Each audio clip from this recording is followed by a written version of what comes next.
வணக்கம், welcome to Josie's kitchen. இன்றைக்கி நம்ம நுரையீரலை எப்படி இயற்கை முறையில் சுத்தப்படுத்தலாம் அப்படின்னு சொல்லி தான் நம்ம பார்க்க போகிறோம்.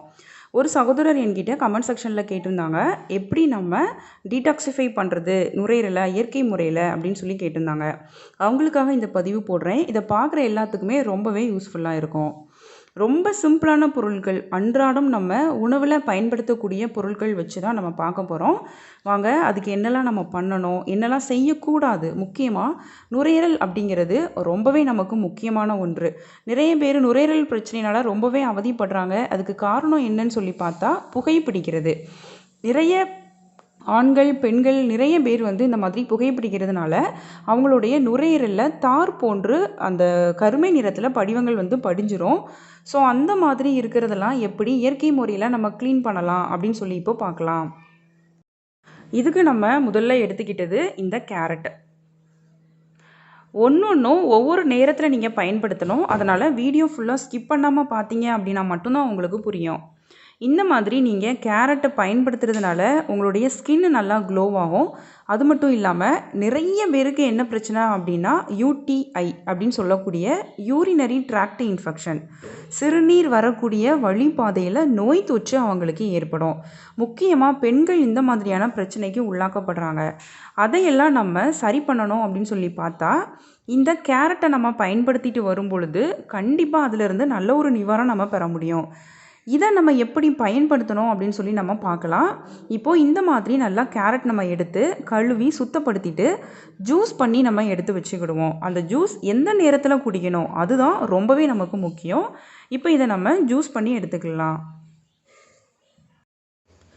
இந்த கேரட் ஜூஸ் நம்ம ரெடி பண்ணிட்டோம். இதை நம்ம ஃபில்டர் பண்ணி எடுத்தாச்சு.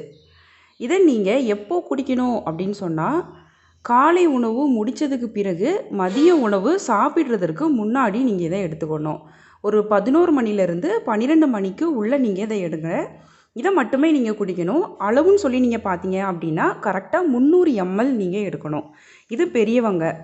ஒருவேளை ஒரு குழந்தைக்கு நீங்கள் கொடுக்குறீங்க அப்படின்னு சொன்னால் ஒரு 200 ml மட்டும் நீங்கள் கொடுத்தீங்க அப்படின்னாலே போதும். கண்டிப்பாக நம்ம ஸ்மோக் பண்ணுறதுனால மட்டும்தான் அந்த மாதிரி நுரையீரல் மாசுபடுது அப்படின்னு சொல்ல முடியாது. சுற்றுப்புற சூழல் காரணமாக கூட நுரையீரல் மாசுபடும். அதனால் குழந்தைகளில் இருந்து பெரியவர்கள் வரைக்கும் தாராளமாக அதை நீங்கள் எடுத்துக்கலாம். இதை நீங்கள் ஃபாலோ பண்ணிட்டு வாங்க. நெக்ஸ்ட்டு நீங்கள் காலையில் எழுந்ததும் என்ன குடிக்கணும், என்ன சாப்பிட்ணும் அப்படின்னு சொல்லி நம்ம பார்க்கலாம். முக்கியமாக நீங்கள் நுரையீரலை சுத்தப்படுத்தணும்னு சொல்லி முடிவு பண்ணிட்டீங்க அப்படின்னாலே கண்டிப்பாக நீங்கள் பால் பொருட்கள் தவிர்ப்பது ரொம்பவே நல்லது. அது பால், தயிர், மோர், வெண்ணெய், பாலாடை கட்டி எதுவாக இருந்தாலும் சரிதான். இந்த காலங்களில் நீங்கள் பால் பொருட்களை தவிர்த்துட்டு இப்போது நீங்கள் திங்கக்கிழமையிலேருந்து நீங்கள் இதை எடுக்கிறீங்க அப்படின்னா ஒரு வாரத்திற்கு முன்பதாகவே நீங்கள் அந்த பால் பொருட்களெல்லாம் தவிர்த்துட்டு நீங்கள் ரெடி ஆகணும். அதுக்கப்புறமா நீங்கள் இதை ஃபாலோ பண்ணிவிட்டு வாங்க. இதை எடுக்கக்கூடிய காலங்கள்லையும் நீங்கள் பால் பொருட்கள் எடுக்கக்கூடாது. அடுத்து என்னன்னு சொல்லிட்டு நம்ம இப்போ பார்க்கலாம்.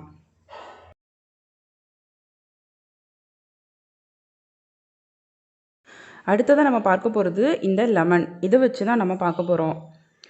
நல்ல ஃப்ரெஷ்ஷான எலுமிச்சை பழம் நீங்கள் எடுத்துக்கோங்க. எனக்கு எங்கள் ஏரியாவில் கிடைக்கல, அதனால் எனக்கு இதுதான் கிடச்சிருக்கு. நீங்கள் காலையில் எழுந்ததும் வெறும் வயிற்றில் இதை நீங்கள் குடிக்கணும். கிட்டத்தட்ட ஒரு கிளாஸ் அளவுக்கு நல்லா வெதுவெதுப்பான வெந்நீர் எடுத்துக்கோங்க. 250 ml. அதில் நீங்கள் ஒரு டேபிள் ஸ்பூன் அளவுக்கு 15 ml அளவுக்கு நீங்கள் இந்த எலுமிச்சை சாறு அதை நீங்கள் பிழிஞ்சு விட்டுட்டு நல்லா மிக்ஸ் பண்ணி அப்படியே நீங்கள் குடிக்கணும். இந்த மாதிரி நீங்கள் வாரத்தில் 3 நாட்கள் தொடர்ச்சியாக நீங்கள் செஞ்சுட்டு வாங்க. அதே மாதிரி நான் ஏற்கனவே சொன்ன இந்த கேரட் ஜூஸ் இதுவும் நீங்கள் வாரத்தில் 3 நாள் தொடர்ந்து நீங்கள் செஞ்சுட்டு வாங்க. இப்படி நீங்கள் செஞ்சுட்டு வரும்பொழுது கண்டிப்பாக உங்களுக்கு அந்த நுரையீரல், மாசடைந்த நுரையீரல் நல்லா சுத்தமாகும். அடுத்ததாக என்னன்னு சொல்லி பார்த்தா நுரையீரலில் இருக்கக்கூடிய சளி அதை எப்படி நம்ம ஒரே நாளில் வெளியேற்றலாம் அப்படின்னு சொல்லி தான் நம்ம பார்க்க போகிறோம். 2 விதமான மெத்தட் நான் உங்களுக்கு சொல்கிறேன். அதை நீங்கள் ஃபாலோ பண்ணிட்டு வந்தீங்க அப்படின்னா நுரையீரலில் தேங்கி இருக்கக்கூடிய சளி கண்டிப்பாக உங்களுக்கு வெளியேறும். அது என்ன மெத்தட் அப்படின்னு சொல்லிட்டு நம்ம இப்போ பார்க்கலாம். இப்போ ஒரு பாத்திரத்தில் கிட்டத்தட்ட 250 ml அளவுக்கு நான் தண்ணீர் ஊற்றிருக்கேன். இது நமக்கு கொதிக்கணும். கொதிக்கும் போது இது கூட இன்னும் ஒரு முக்கியமான பொருள் நம்ம சேர்க்க போகிறோம். இப்போ நம்ம இது கூட அடுத்ததாக சேர்க்க போகிறது இந்த கற்பூரவள்ளி இலை, அதாவது ஓமவல்லி அப்படின்னு சொல்லக்கூடிய இந்த கற்பூரவள்ளி இலை. இது உங்களுக்கு நிறைய நன்மைகளை தரக்கூடியது. சொல்லப்போனால் உங்களுக்கு சளி இருக்குது, இருமல் தொந்தரவு இருக்குது, குழந்தைகள்லேருந்து பெரியவர்கள் வரைக்கும் இது தாராளமாக பயன்படுத்தலாம். இதையும் சேர்த்து நம்ம நல்லா இப்போ கொதிக்க வைக்கணும். கொதித்ததுக்கு பிறகு தான் நம்ம இன்னொரு பொருள் சேர்க்கணும். இது நல்லா நமக்கு இப்போ கொதிக்கட்டும்.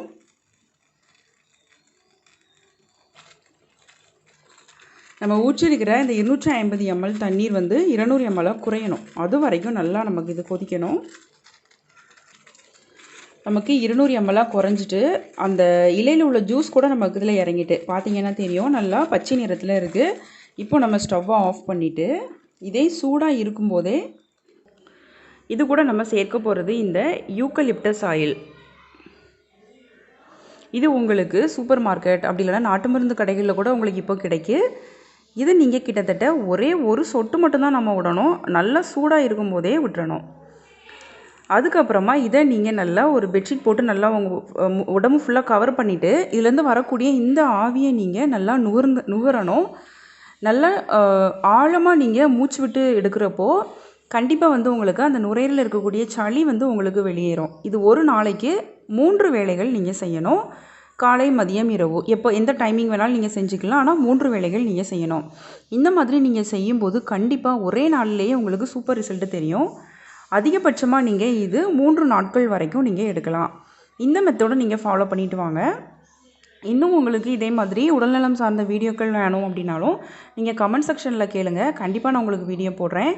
என்னோடய சேனல் ப்ளேலிஸ்ட்டில் போய் நீங்கள் செக் பண்ணி பார்த்தீங்க அப்படின்னாலும் உங்களுக்கு நிறைய வீடியோக்கள் கிடைக்கும். ஒவ்வொரு செக்மெண்ட்டாக போட்டிருப்பேன். அதில் உங்களுக்கு தேவையானதை பார்த்து நீங்கள் தெரிஞ்சுக்கோங்க. நெக்ஸ்ட்டு என்ன அப்படின்னு சொல்லிட்டு நம்ம இப்போ பார்க்கலாம். அடுத்தது நம்ம பார்க்க போகிறது ரொம்பவே ஒரு சூப்பர் எஃபெக்டிவான ரிசல்ட்டு கொடுக்கக்கூடியது தான். இது எதுக்கு அப்படின்னா, நுரையீரலில் இருக்கக்கூடிய சளி அதை அப்படியே உங்களுக்கு வெளியேற்றுவதற்கு ரொம்ப ரொம்ப சிம்பிளான மெத்தடு. இதை நீங்கள் ஒரு நாளைக்கு ஒரு தடவை மட்டும் நீங்கள் குடிச்சு பாருங்கள். ஒரே நாளையிலேயே உங்களுக்கு மாற்றம் தெரியும். அதிகபட்சமாக நீங்கள் 3 நாட்கள் வரைக்கும் கூட எடுத்துக்கலாம். இதுக்கு நம்ம முதல்ல எடுத்துக்கிட்டது இந்த அன்னாச்சி பழம். இதை மட்டுமே நம்ம சாப்பிட போகிறது கிடையாது. இது கூட இன்னும் ஒரு முக்கியமான பொருள் சேர்த்து தான் நம்ம சாப்பிட போகிறோம்.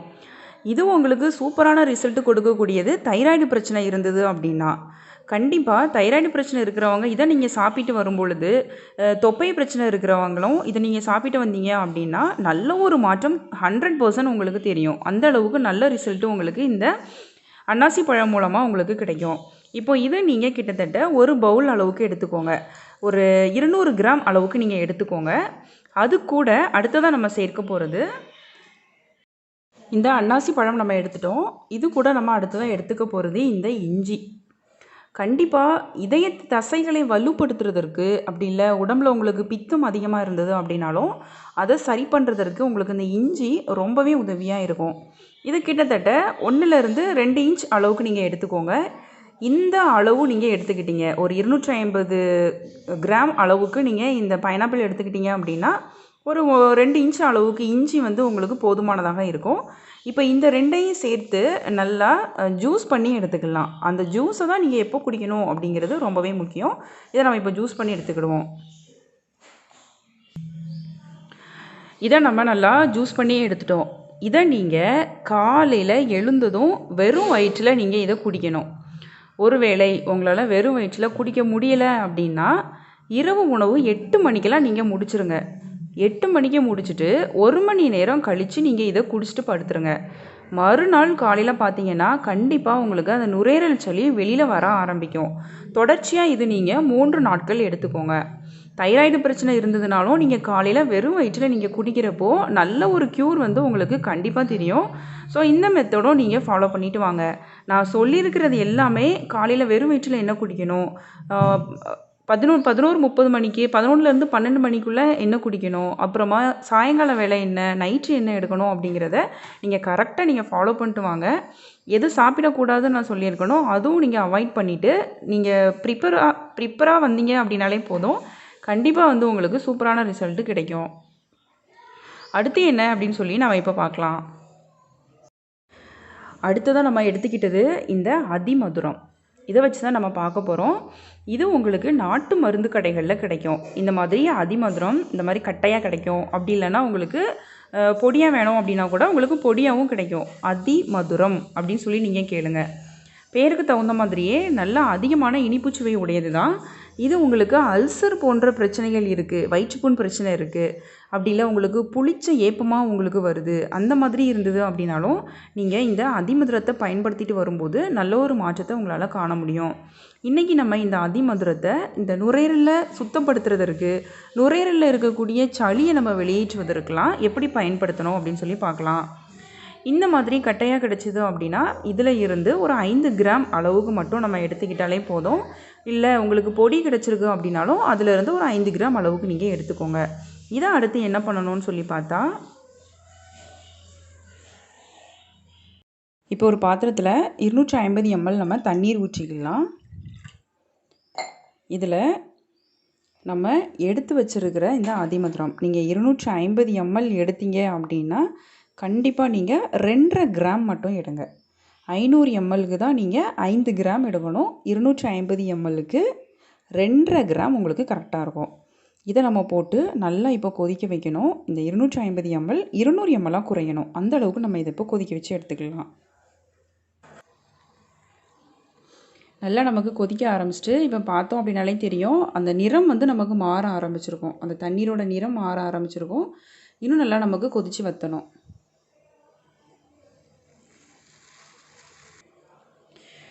நல்லா நமக்கு 200 ml குறைஞ்சிட்டு இப்போ நம்ம ஸ்டவ்வை ஆஃப் பண்ணிவிட்டு இதை ஃபில்டர் பண்ணி எடுத்துக்கலாம். இதை நீங்கள் எப்போ குடிக்கணும் அப்படின்னா சாயங்கால வேளையில் எடுத்துக்கோங்க. காஃபி டீயை கண்டிப்பாக நீங்கள் தவிர்த்துருங்க. அதற்கு பதிலாக இது நீங்கள் சாயங்கால வேளையை எடுத்துக்கோங்க. காலையிலையும் அதே மாதிரி காஃபி டீக்கு பதிலாக நீங்கள் எடுத்துக்கோங்க. ஒருவேளை அதிமதுரம் வந்து உங்களுக்கு ரொம்ப ஸ்வீட்டாக இருக்கிறதுனால உங்களுக்கு இதை குடிக்க பிடிக்கல அப்படின்னா அதுக்கு ஆல்டர்னேட்டாக நீங்கள் இஞ்சி போட்டுக்கலாம். அந்த இஞ்சியை ஒரு 2 இன்ச் அளவுக்கு இதே மெத்தடு தான். 250 ml தண்ணீர் 2 இன்ச் அளவுக்கு இஞ்சியை தட்டி போட்டு 200 ml குறைஞ்சதுக்கு பிறகு அப்படியே குடிங்க. உங்களுக்கு இனிப்பு தேவைப்பட்டது அப்படின்னா பனங்கற்கண்டு மட்டும் சேருங்க. வெல்லமோ கருப்பட்டியோ சீனியோ வேண்டாம். பனங்கற்கண்டு போட்டு நீங்கள் குடிச்சிக்கலாம். இஞ்சி போட்டு நீங்கள் செய்கிறதுக்கு. ஸோ நான் சொல்லியிருக்கிற எல்லா மெத்தடுமே நீங்கள் ஃபுல்லும் ஃபாலோ பண்ணிவிட்டு வாங்க. உங்களுடைய நுரையீரலில் இருக்கக்கூடிய அந்த அழுக்கு சுத்தப்படுத்திடலாம். முக்கியமாக நீங்கள் புகைப்பிடிக்கிறத தவிர்ப்பது ரொம்பவே நல்லது. அவ்வளோதான். உங்களுக்கு என்னோட இந்த வீடியோ பிடிச்சிருக்குன்னு சொல்லிட்டு நான் நம்புகிறேன். மறக்காமல் நீங்கள் லைக் பண்ணுங்கள், உங்கள் ஃப்ரெண்ட்ஸ் எல்லாத்துக்கும் ஷேர் பண்ணுங்கள். புதுசாக பார்க்குறவங்களா இருந்தால் சப்ஸ்கிரைப் பண்ணிக்கோங்க. பக்கத்தில் இருக்கிற பெல் சிம்பிளை மறக்காமல் கிளிக் பண்ணுங்கள். நான் இன்னொரு நாள் இன்னொரு வீடியோவோட உங்களை மீட் பண்ணுறேன். தேங்க்யூ.